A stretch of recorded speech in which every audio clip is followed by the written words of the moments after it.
কোন আমল করলে ছেলে সন্তান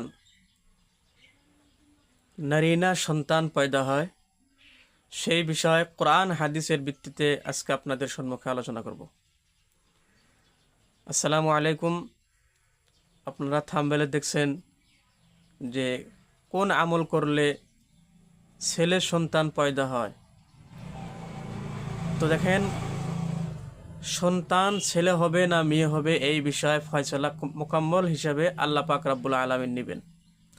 কিন্তু কোরআন হাদিসের ভিতরে কিছু আমল উল্লেখ করা আছে, যেই আমলের ভিত্তিতে আমরা জানতে পারবো যে কোন আমল করলে ছেলে পয়দা হবে।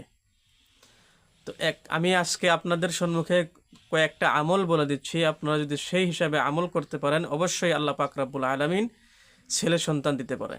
1 নাম্বার আমল হয়েছে যে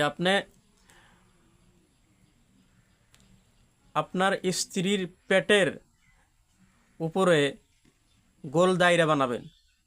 আর প্রত্যেকটা গোল দায়রা বানানোর সময় ইয়া মাতিনু একটা করে গোল দায়রা বানাবেন। আর ইয়া মাতিনু এই আল্লাহর এই সিফাতি নামটা আদায় করবেন। 70 দিন পর্যন্ত করবেন। অবশ্যই আল্লাহ আপনাকে নারীনা লড়কা সন্তান দান করবেন।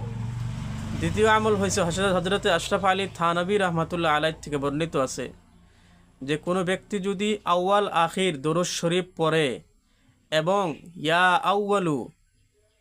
আউয়ালু এই শব্দটা, এই আল্লাহর সিফাতি নামটা জপে 11 দিন বা 40 দিন পর্যন্ত যদি সে জপতে পারে, তাহলে অবশ্যই আল্লাহ পাক রব্বুল আলামিন তাকে নারীনা আওলাদ ছেলে সন্তান দিবে। আসসালামু আলাইকুম।